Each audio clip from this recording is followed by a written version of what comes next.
Thursday, the second day of the month in the 2020. Thank you so much for joining us for this very special edition of the assignment program. I'm your host. My name is Andrew Mwanza. Now, it seems the financial transactions that the country undertook 30 years ago are far from being over. The process of privatizing the country's assets continues to haunt some of those that were involved in the process. Opposition Forum for Development and Democracy FDD leader Edith Nawa has reignited the debate on privatization process, questioning how opposition United Party for National Development UPND leader Hakainde Hichilema became an instant millionaire in the aftermath of the process that seemingly left the country financially bruised. Tonight, on the assignment, we discuss privatization and the economy. To help me discuss this further, I'm joined in by two gentlemen coming through from the United Party for National Development. That is Mr. Anthony Bwalya and Mr. Mubita Nawa. Good evening, gentlemen, and welcome to the assignment. Good evening. Well, thank you very much. We're delighted to be here. Thank you. I'm forced to ask Mr. Nawa, as we start the conversation, probably on a lighter note, you have a rich history of, being an inspirational, motivational speaker. Not so long ago, you stood tall, raising the flag of Zambia, standing beside the youth as an activist. Well, a fortnight ago, we saw your declaration that you're no longer you're now affiliated to the UPND, and people feel a bit betrayed.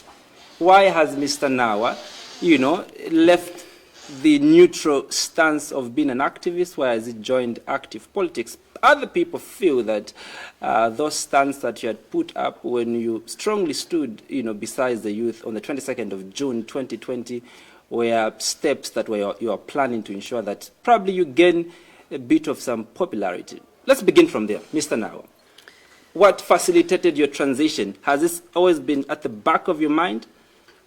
Or it happened miraculously? What happened, Mr. Nawa? So first of all, in 2007, I published my second book called The Roadmap to True Leadership. Yeah. In about the third or fourth chapter of that book, at that time I'm a resident of United States of America. I'm having a conversation with myself in the book to say, sometimes I think about politics. Yeah. And I wonder where I will serve in politics, whether it will be in America or in Zambia. So this is 2007, 13 years ago. So this conversation started a long time ago. Secondly, standing up for what is right is not an activism thing. It's a choice. It's like when it's hot, you take off your jacket. You're not an activist of jackets. You are simply adhering to the temperature. When it's cold, you warm up. That's a human fundamental right. So it was my right to stand up for young people.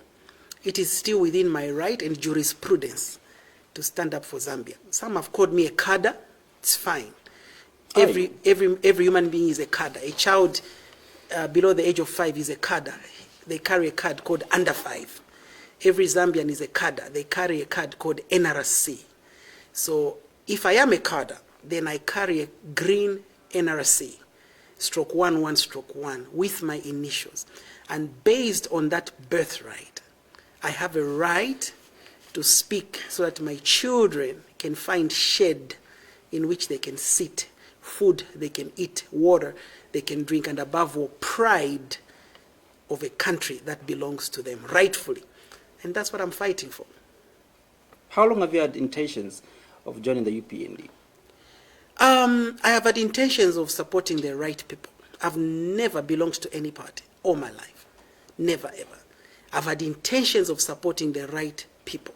And I was tired of speaking in innuendos and parables. The Bemba say, "Imbira ya mushtaba ya sukira." So if a child is crying in the village, there's fire, there's fire. The adults are not listening. Eventually you have to show people who started the fire. And I don't mind showing Zambians who lit up this country. Well, interesting. Those that are joining the conversation on the Movie TV Plus, Bouquet Channel 1, Those who are joining the conversation on the top, so decoder channel 104, yours is a telephone number that will be scrolling down your TV screen, +26 0978594682. Those who are joining the conversation from the outskirts of the continent of Africa, yours is our social media platform. Our handles are Ask Movie TV, both on YouTube and Facebook. All right, so let's begin our conversation with what has been trending. I think let me drive the conversation to you, Anthony. Well, you've been doing a lot of write-ups. I've been following your social media handles. You've been writing a lot on the trending issue of privatization. Right. I want us to begin from the question that has been burning in the hearts of many Zambians. Yeah. How did Hakainde Hichilema accumulate his wealth? Well, thank you very much, Mwanza. Look, we want to be very clear. In Bemba we have a saying which says, "Epo waipunuina, epo bambiro kusunda." Okay? Which means, you have to start making plans of tying up your wounds. Yeah. Now, the Zambian people are hurting, and they have a lot of encumbrances at the moment arising from a broken economy. So we are not going to do them an injustice by diverting their attention to an issue that happened 3 decades ago, when they have issues of bread and butter right now, which are beating down their families, when they are worried about how they're going to access healthcare for their families. We have a lot of issues at the moment. And we understand that our colleagues in the PF, they are intent and fully intent on diverting the attention of the nation away from all the critical issues which the public needs to be focusing on. And they want us to be discussing privatization. But look, I will tell you this, even before we get to answering that question of how President Hakainde Hichilema got wealthy. It's important that the reason that question is arising is because we have people wanting to peddle lies and innuendo around the issue of privatization. Who did what? Who didn't do what? Who stole what? And this is why we're here. We want to be very, very clear and set the record straight. The process of privatization is not a process that was undertaken in a vacuum. That was a process that was anchored on a very clear legal framework. It was a government program, a program undertaken by a legitimate government elected by the people of this country. It was not a privatization program for Hakainde Hichilema or Valentine Chitalo. It was a program that was undertaken by the government of the Republic of Zambia for and on behalf of the people of Zambia. And this is why the first thing which the government at the time did was to enact the Privatization Act of 1992. I believe it's Cap 386 of the laws of Zambia. Yep. Okay? The Privatization Act was very, very clear. That was the legal framework upon which that process was anchored. Now, you need to understand, the first thing which the Privatization Act did in Part 2, sir, was to institute and give birth to what we all now know as the Zambia Privatization Agency. The Zambia Privatization Agency was a group of people who were the primary gatekeepers of the process of privatization. These were the people who were responsible for setting the tone of how the process of privatization was going to work, how assets were going to be evaluated, and making recommendation to Cabinet at the time for approval of the sale of all public assets. Now, maybe to give you a sense, and our viewers out there, what the constituent formation of the Zambia Privatization Agency was, the robustness of the body. When you go to Section 5 of the Act, Privatization Act, it tells you who sat on that body. You had the permanent secretary in the ministry responsible for commerce, trade, and industry. You had the permanent secretary from the Ministry of Finance. You had the Attorney General. You had a representative from the Zambia Confederation of Chambers of Commerce and Industry. You had a representative from the Zambia Congress of Trade Unions. You had a representative from the Zambia Federation of Employers, the Law Association of Zambia, the Zambia Institute of Certified Accountants. You had the dean from the School of Business, from the Copperbelt University. You had a representative from the churches in Zambia. You had the Bankers Association of Zambia, representative of the farmers. These were the people who sat on that body. And these were the people who were responsible for evaluating the work of consultants. These were the people who sat in between consultants and a people's government. So all the work that was being done by consultants was being evaluated by these people. So whenever somebody said an individual sold a public asset or an individual undervalued an asset, do you know what they're saying? They're basically telling you that all these people here failed to do their job. Is that even possible? When you go further, sir, to section 23, it tells you very, very clearly, okay, how the valuation of public assets was to be done. People are making noise about the valuation of public assets. But you've mentioned something very important. I want to ask a rider question on there.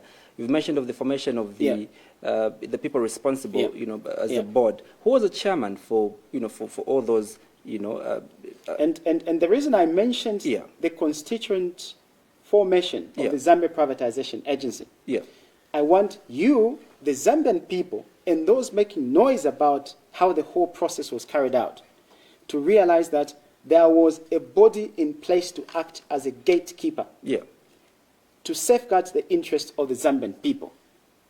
So it was not even possible for one individual to go out and sell a public asset which did not belong to them without this body evaluating it and recommending to cabinet for approval. Now, I wanted to draw your attention to something very, very important.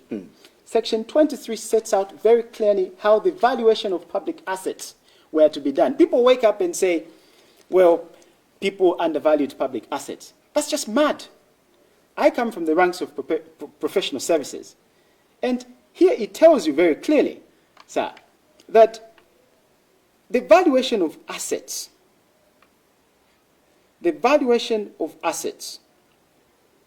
were to be done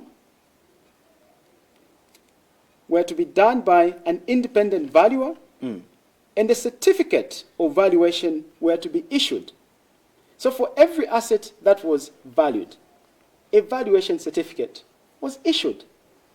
And ZPA looked at that certificate. Cabinet looked at that certificate. The Minister of Finance, sir, who in Section 36 of this Act was responsible for consummating the sale of all public assets, looked at that valuation certificate. If a former Minister of Finance can claim that a public asset was undervalued, then they failed to do their job. Then ZPA failed to do their job.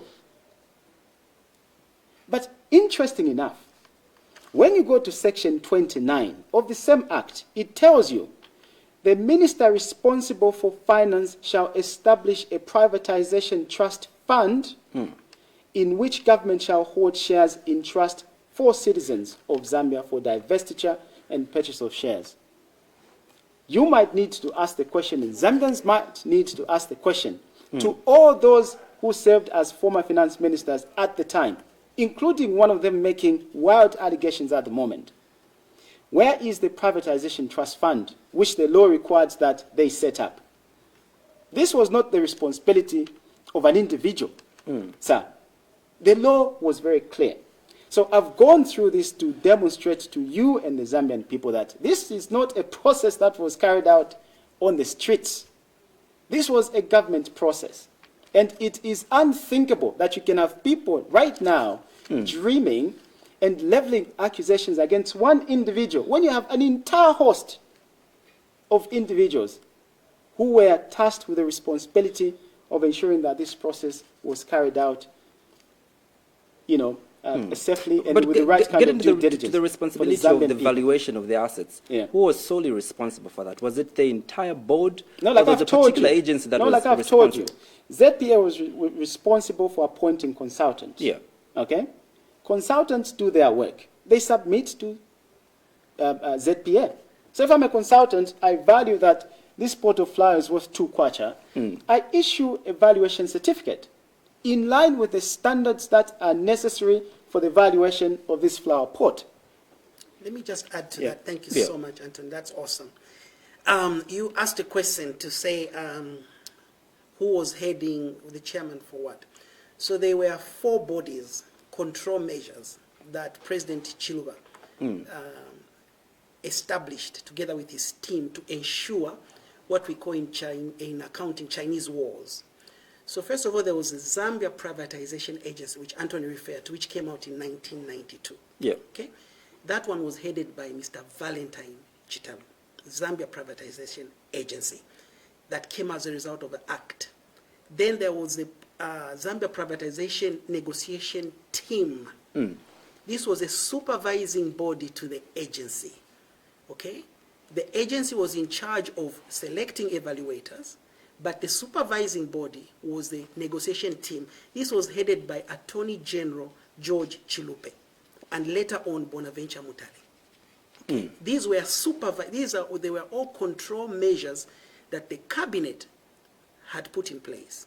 Aside from that, there was a committee of ministers who were also part of an oversight committee. Kelly Walubita was there, Minister of Commerce, Minister of Finance was there, Edith Nawakwi was in that committee. Nothing that came through Privatization Agency to the PNT, to the Committee of Ministers, which then made recommendations to Cabinet, who were the final selling authority of the mines. The mines were not sold. Imagine if this was at Soweto Market. The person receiving the money was Ministry of Finance. After the Committee of Ministers made recommendations to Cabinet, and Cabinet stamped the authority. Now, this authority obviously was the process Anton was referring to from the evaluators. Yeah. Now, there were 3 groups of evaluators because the government could not handle all the 270 companies that were involved. And these companies were broken down in 3 categories. There was the core mining companies, the Chibulumas, the Balubas, the Luanshas. This was the actual mining activity of the mining, of the mining firms. Okay, that one was headed by Mr. Patterson of ZCCM. Those were the evaluators of that kind of business. The second group, okay, this one were evaluating subsidiary companies. That this now was headed, this is where Mr. Hakainde Hichilema, Coopers and Librand was involved. That's the group, he was part of the evaluating committee. Okay, and the third group were the miscellaneous companies of ZCCM. Okay, this one was headed by a gentleman from Ernst & Young. So there were 3 evaluating companies. Their job was to go and look at an asset, evaluate what it is worth, make recommendations to the Zambia Privatization Agency to say, we feel this company is worth so much, therefore sell it at this much. That's where the job ended of an evaluator. From there, it went to PNT, it went to Committee of Ministers, it went to Cabinet, and then it was sold. History has shown us that some of the evaluation figures that were given and the sale prices of those companies are different, where even some of the evaluators got shocked to say, we valued this company at This amount. and you sold it at this amount. This is where some corruption issues, allegations have come in, that there were some underhand methods within the ministerial committee, where some of the people who are now trumpeting allegations towards innocent evaluators, this is like you getting married. Your marriage breaks apart, and you blame the flower boy for dancing wrongly at your wedding. You are the one who chose your bride.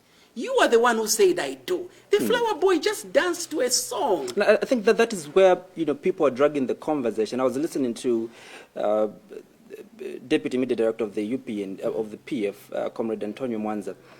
He was of the view that we got a road deal from privatization, especially from the part of the evaluators, because the evaluators are the ones that assess that, look, this should cost 50 ngwe.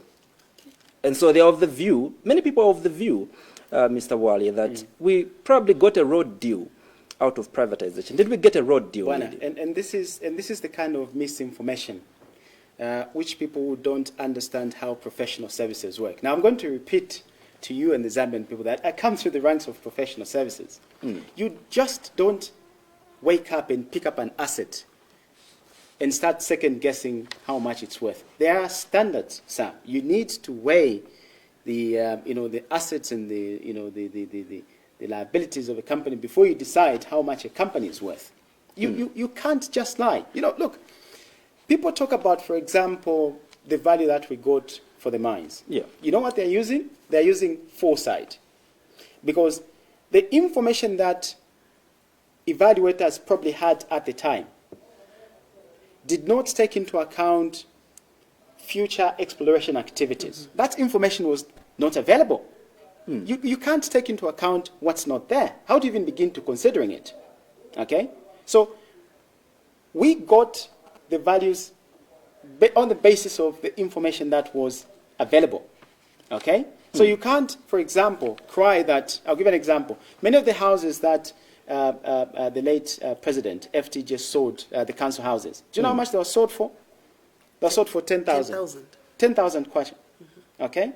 10,000 kwacha in today's money. Do you even know how that evaluation was done? Probably none. It was a political decision. Absolutely. But today, do you know how much those houses are worth? So you can see that. Yeah.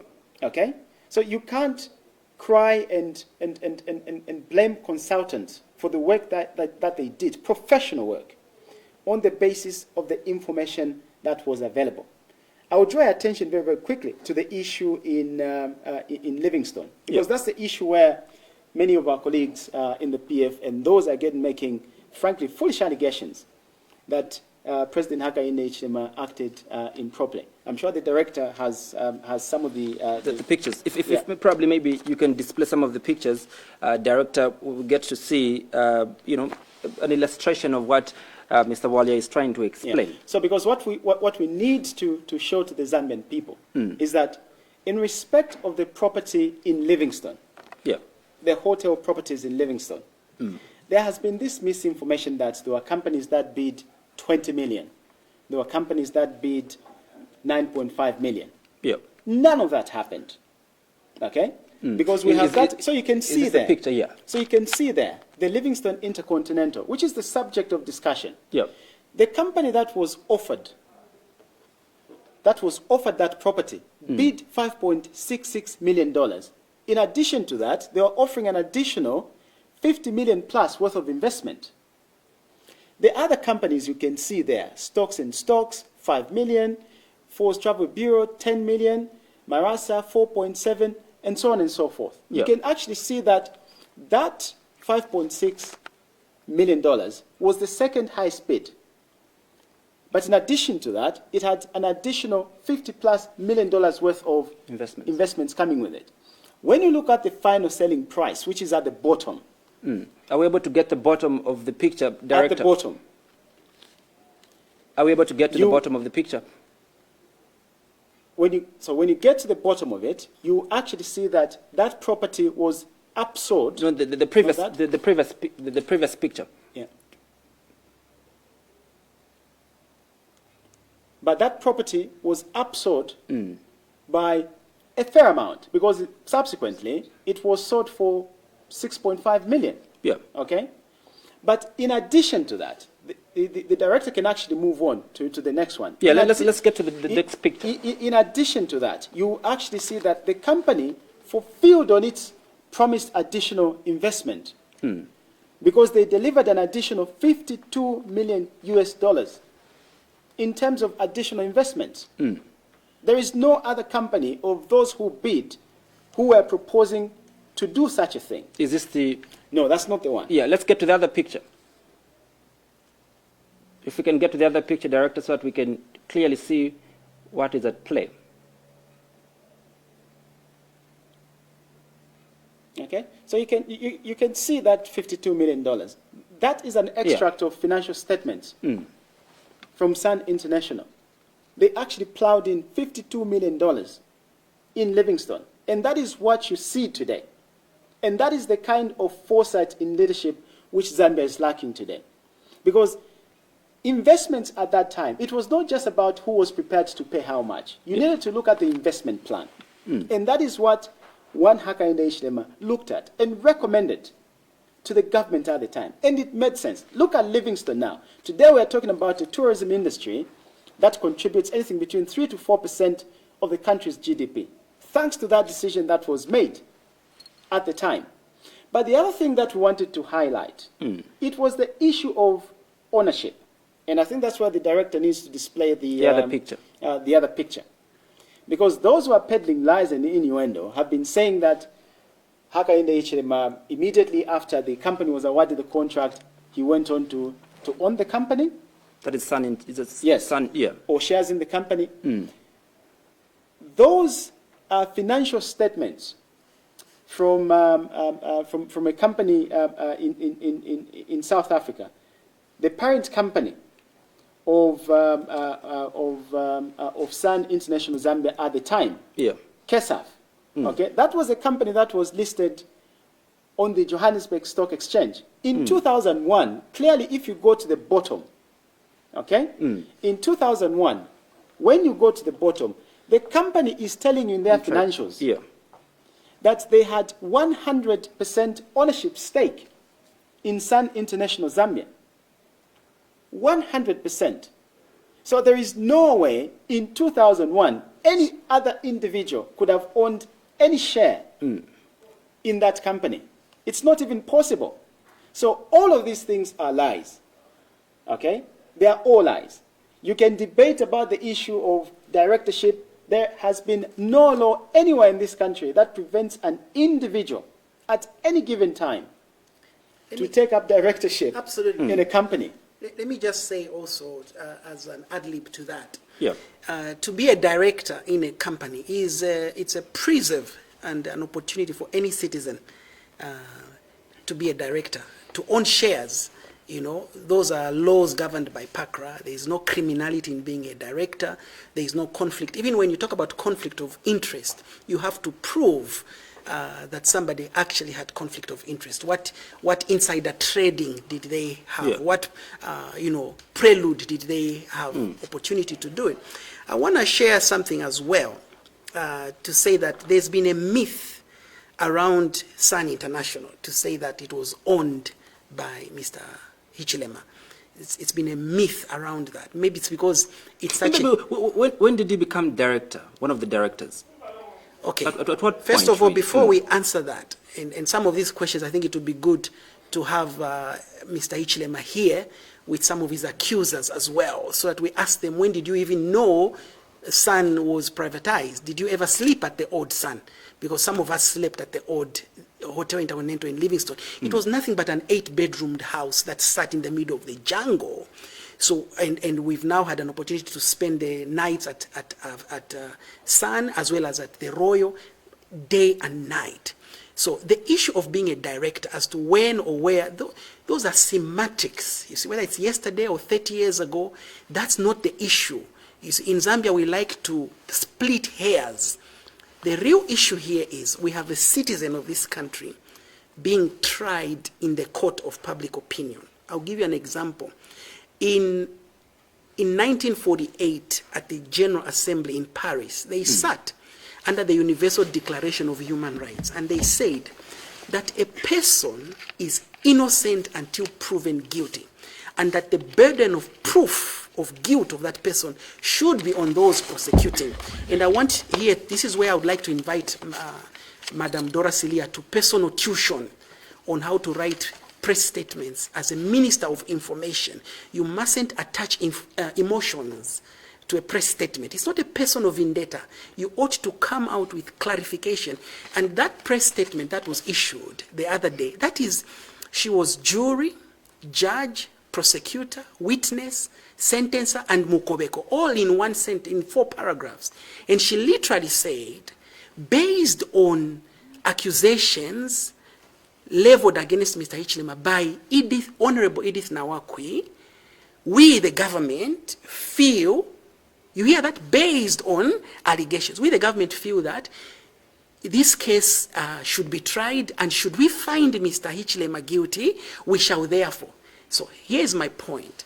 How does a man go to court, get sentenced, witnesses are called, there's no writ of summons, there's no affidavit, there's no trial, there's nothing. Mr. Hichilema was found guilty in the eyes of Dora Silia in one sentence. Now, if that is the standard Dora Silia wants to use towards individual citizens, I would like to draw her attention to the issue of Rwanda.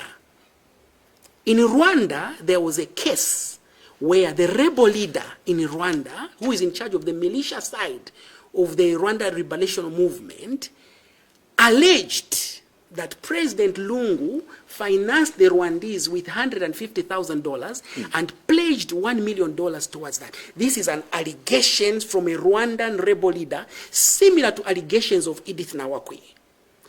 What did Isaac Chipampe say the next day? He said, Zambians, shh, don't comment over issues of international standards. Let diplomacy take its course. That was Isaac Chipampe commenting, silencing Zambians over an international matter. Now, why did State House tell Zambians to shut up over a Rwandan allegation? But Dora Silia says Hakainde is guilty over an Edith Nawakwi allegation. If Hakainde is guilty based on the allegations of Edith Nawakwi, therefore Zambians can conclude that Edgar Lungu is guilty of sponsoring terrorism in East Africa. Well, interesting, gentlemen. It's like we're getting deep into this conversation, but I want us to, get to important issues of national interest. But as we get to ensure that we bury this topic, why do you think this topic comes about every time we're near an election? Let me get it from you, Mr. Nawa. It's simple. Jealous. That's it. It's a pull him down mentality, crab mentality. And maybe certain opposition parties just need to dissolve or find a hobby or find something to excite them, because you can't be in opposition opposing opposers. Even Newton's third law of motion does not agree.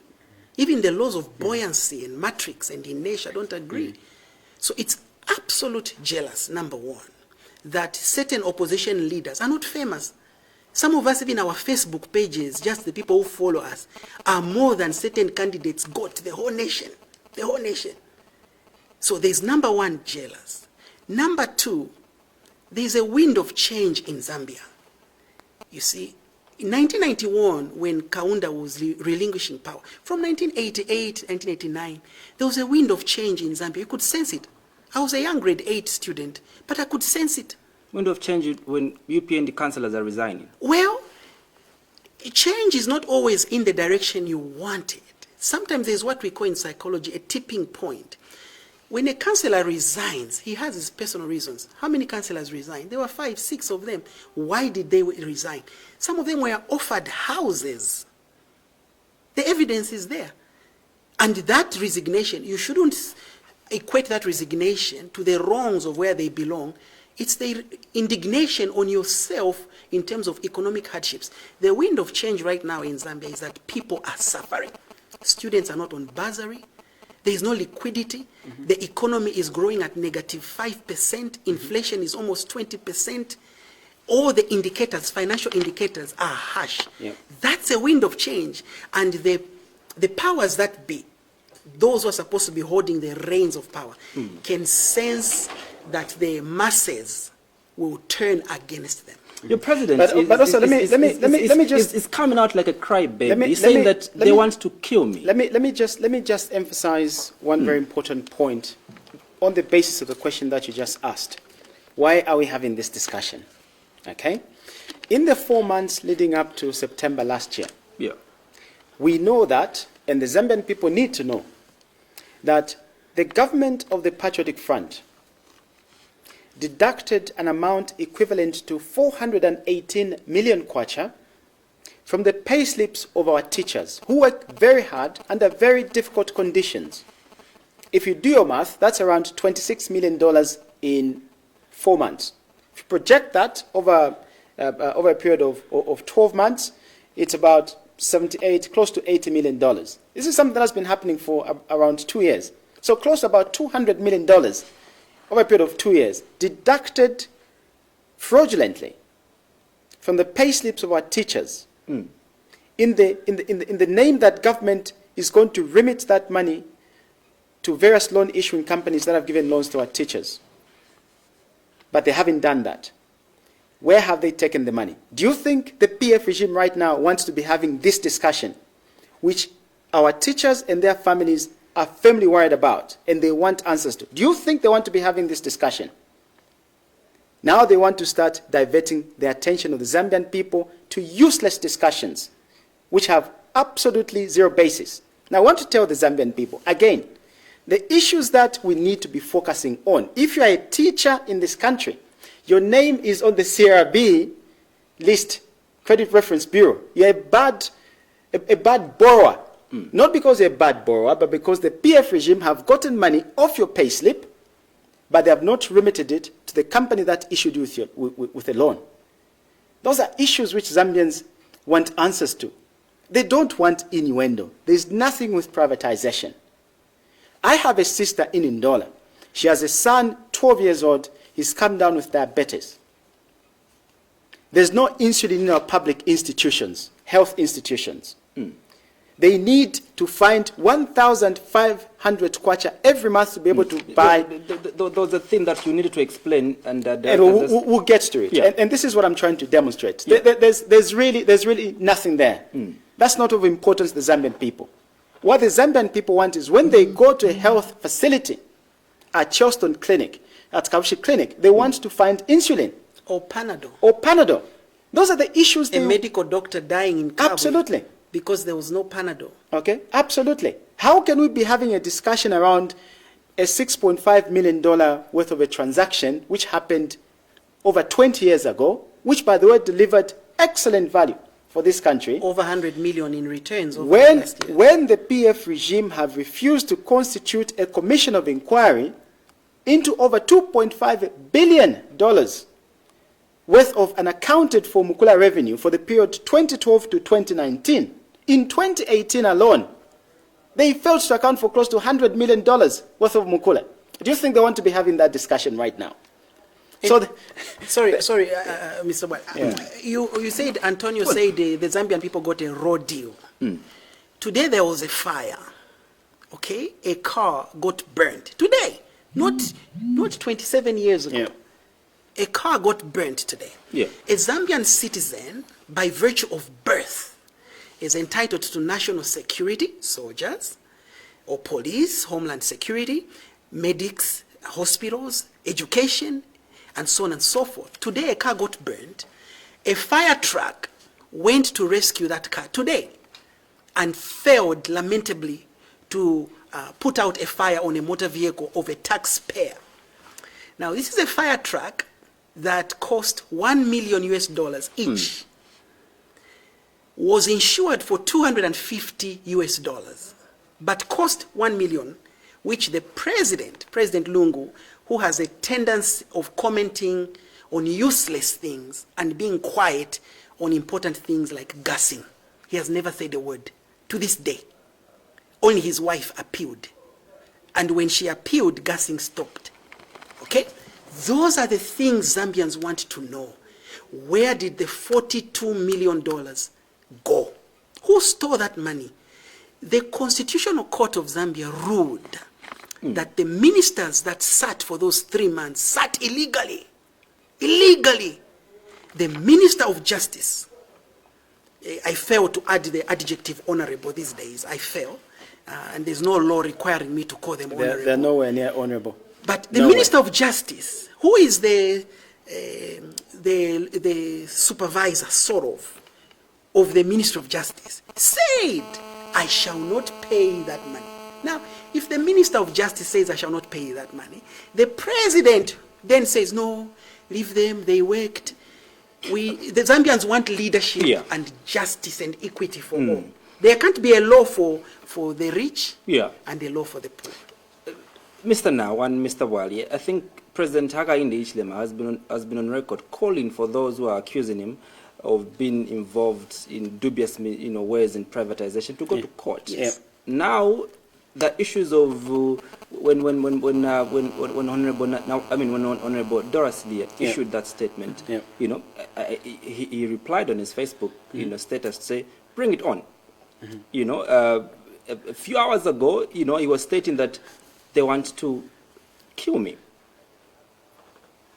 Are there plans of anybody wanting to kill president of UPND? I don't want. No, that's what he said. It's in public domain. I don't want to comment on the feelings of an individual. That's it. We have facts that we need to be dealing with. Yeah.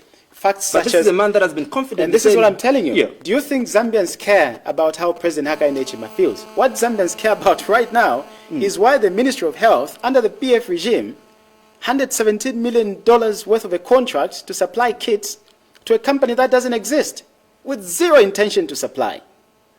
Those are the things that they care about, sir. They don't care about how Hakainde Hichilema is feeling.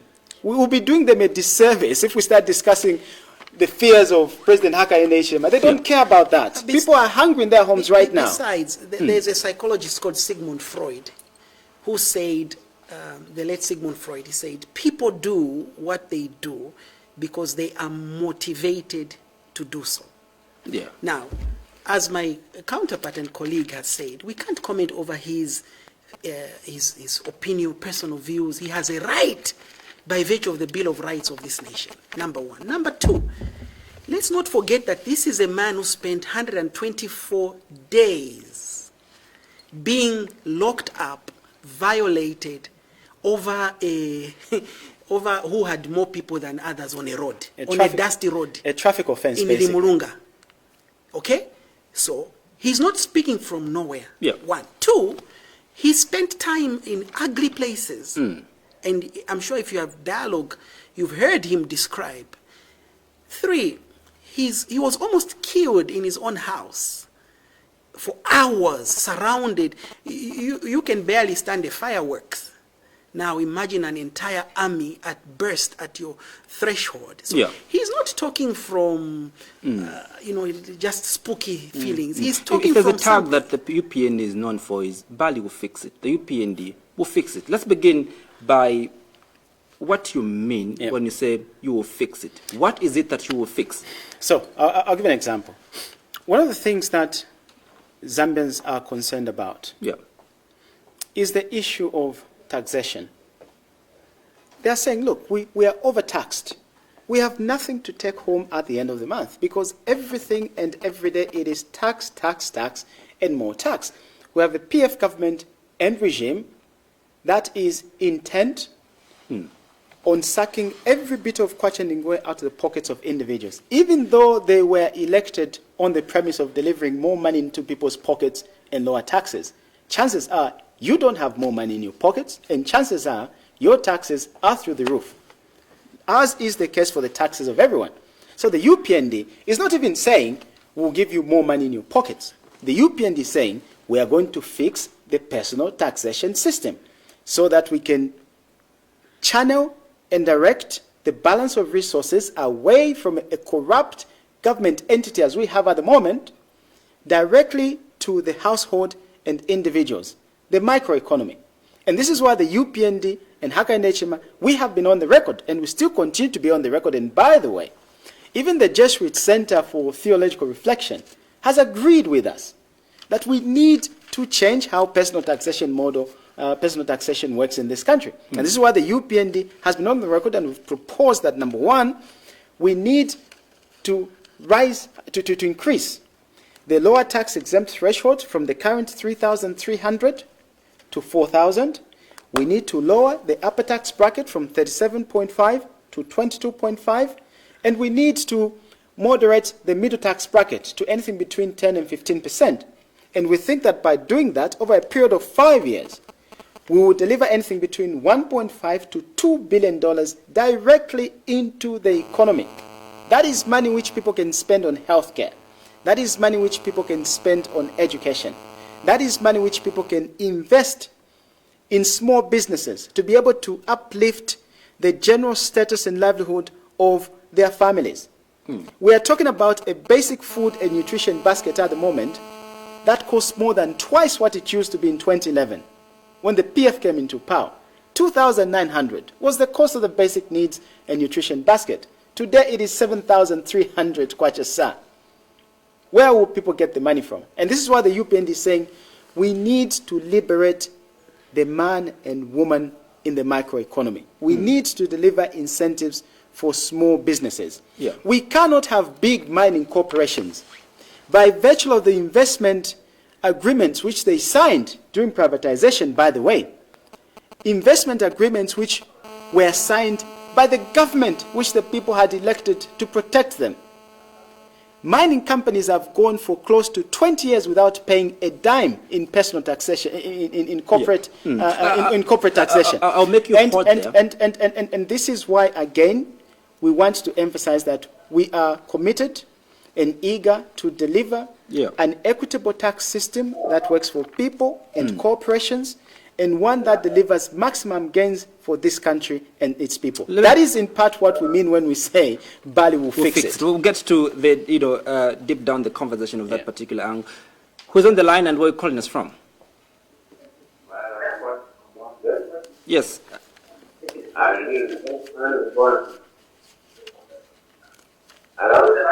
Yes, who's on the line and where are you calling us from, sir?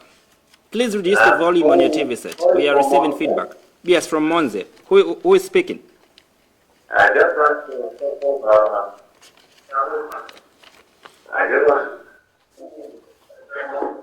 All right, I'll allow you to go and call us back, sir. Director, if we can allow that caller to go and if they can call us back again, we're receiving feedback. Ensure that as you're calling, you reduce the volume on your TV so that you're completely shut it down so that we have a normal conversation. Hello, good evening. Very well. Who's on the line and where are you calling us from? Mianda, coming from Mazabuka. Mianda from Mazabuka. What is your contribution, Mianda, or your question?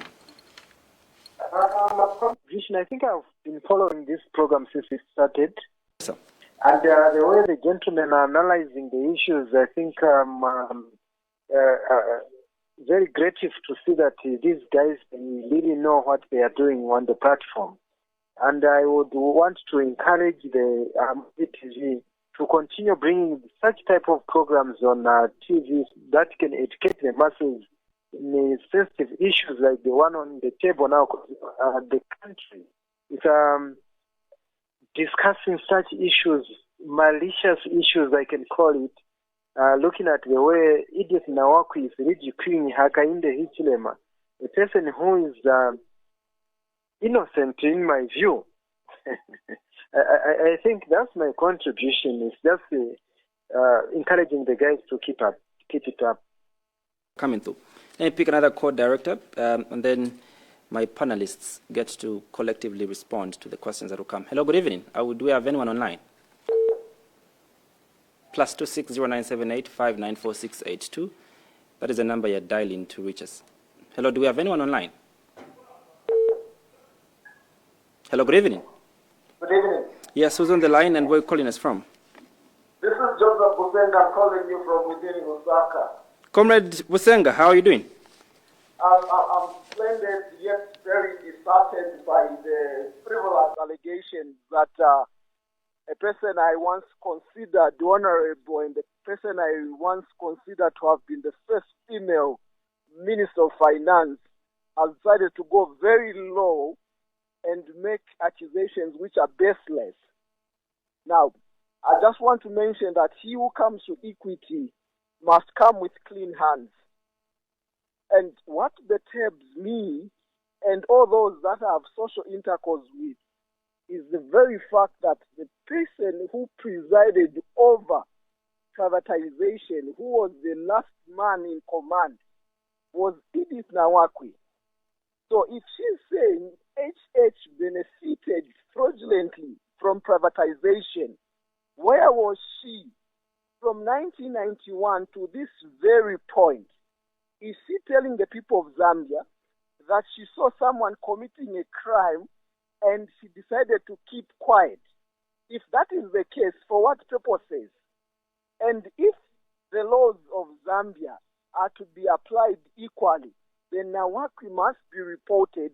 Also, should have lost Mr. Busenga there. All right, let me pick one more call, and then we can get back to the discussion. Director, do we have anyone online? Do we have anyone online? Hello, good evening. Hello, good evening. Okay. Hello, good evening. Hello. Yes, who's on the line and where are you calling us from? This is John Pines in Bwalya, calling from Mwanza. Mr. Mbozi, what is your question? Well, to me, it's like what's happened in Zambia, though it may look like it's a blasphemy, but it's just an example. It's like these people who are treasurers in the country have got a problem. Like this man, Judas Iscariot, I don't know, he was a treasurer that time when someone brought money, whether it was oil. He did something which was contrary to what was the purpose of that thing. It is the same Judas Iscariot who betrayed Jesus, who was the treasurer. Now this woman, her honor, whether she's honorable, she was the finance minister, and she's the first one again to betray this man. Otherwise, let us see, since Zambia is a Christian nation, let people behave like Christians, not betrayers. Because betrayers are always the destination is committing suicide. Now, this woman is committing suicide in terms of her character, because there's no way she can say that this man has done something wrong when it was not an individual. All right, thank you so much. I think we can cut the course for now, Director, so that we get to the discussion. Let me come to you, Mr. Nawa. If clearly President of the UPND has got nothing to hide, you get to an exam room, you're accused of having a leakage. You know that you don't have the leakage. Why should you be scared to be searched? Why should President Hakainde Hichilema be emotional about this issue when he knows that he's innocent? Why should you be defending him when you know that when you go to court, you'll probably win? Okay. Why? So I don't think we are here to defend President Hichilema, because he's not standing accused necessarily, apart from the blasphemous, non-founded, baseless, emotionally charged, petty, personal vendettas that some people may have towards him. So we're not here to defend him. We are here to say President Hakainde has a vision for Zambia. And he says, I quote, "My vision for Zambia is to have a hard-working government that invests in human capital, infrastructure, and modernized institutions for improved services and better lives for all." End of quote. Now, a person with a vision, that's an attractive thing to me. I think I'm tired of people without vision. Okay? In this case? Well, whoever has no vision, they can categorize themselves. Number one, if we are questioning the wealth of a hard-working man, I don't know if you've met him. I've known him for 25 years. I was his banker. I was a young boy. I was his banker, and there are certain things I can't disclose because of previewed information and disclosure. But I know the man. He's disciplined. He's sober. And by sober, I mean literally and metaphorically. He's not drunk on anything. Okay? And we need sober leadership in this nation. A nation that will prosper everyone. Yeah. We don't want you alone to afford groceries worth 2 million kwacha, and me and Anthony can't even afford 1,000 kwacha. There are people, businesses shut down right now in Zambia because of COVID, which does or does not exist. That's a topic for another day. Because of load shedding, because of poor governance system. We have a young girl right now who can afford 600 hectares of land, and she's on a salary of 3,000 kwacha per month. And she can afford 2 million kwacha to buy 600 hectares of land. We have a sitting president right now who declared $2 million kwacha worth of net worth in 2015. Today, he is worth around 23 million kwacha net worth, and that is just conservative. Who gets rich that quickly in 5 years? And Mr. Hichilema's track record is known. The money he got from the work he did legitimately from privatization. He bought cattle.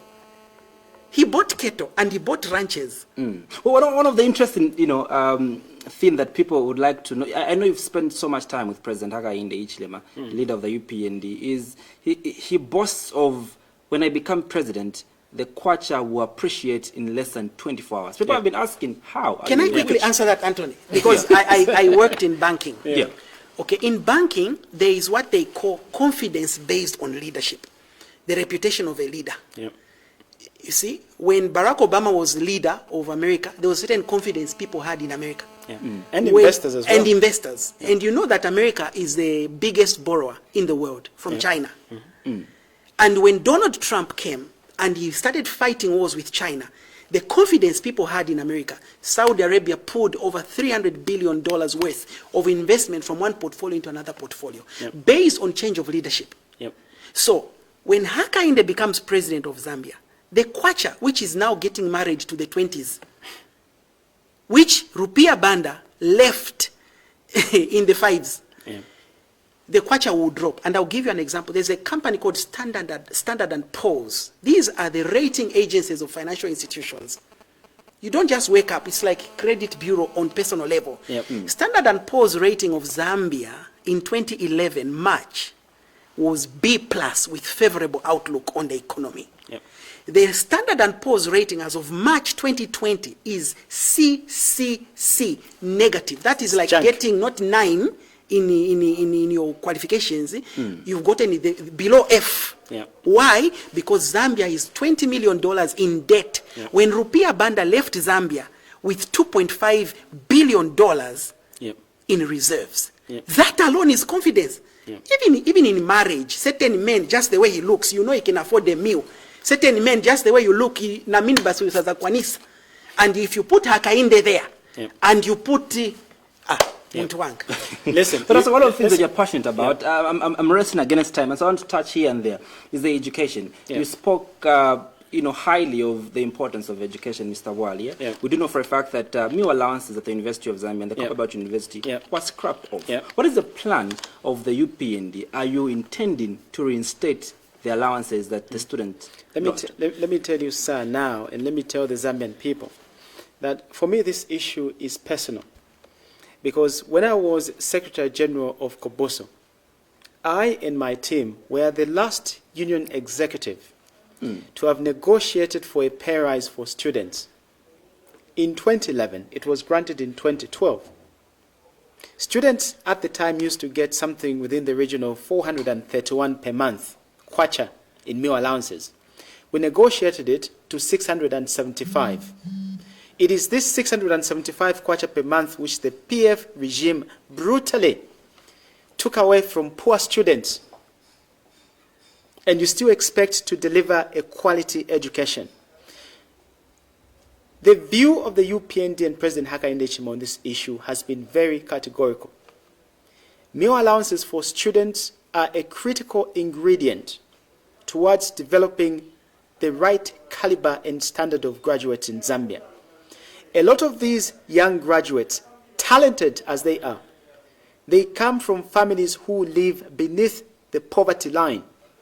What you are asking them right now, you colleagues in the PF, is that those poor families now must find an extra 675 kwacha per month to support a student at UNZA and CBU. The UPND is saying no. If government can afford to superintend over a corruption problem which costs this country in excess of $2 billion every year, we can afford to pay for meal allowances for students. We can afford. If we can afford in this country to pay a single minister of health on public payroll close to $700,000 in 7 years, that's the equivalent of over 100,000 kwacha per month for 7 years. We surely can afford to pay 675 kwacha for meal allowance for students. Like that because there are thousands of students that are watching us now from University of Zambia and University. They want an assurance, Mr. Bwalya. And I've just will told you or will you not? And I've just told I want you to give me the possibilities. Will you or will you not? Yes, we will. Yes, we will. Those meal allowances are going back to students. just as we have categorically stated, as the UPND and President Hakainde Hichilema has spoken about this, we are appalled right now that you have a government that is failing to recover money which ministers illegally obtained by continuing to stay in office at the height of a general election. And those are your concluding remarks. When they are eager to deduct about 1,500 kwacha from new graduates out of payroll in the name of loan recoveries. The UPND is saying we're going to put a stop to that because, first of all, we need to improve the status of the economy so that our people are able to feed themselves. They're able to afford housing. Young graduates are able to find jobs.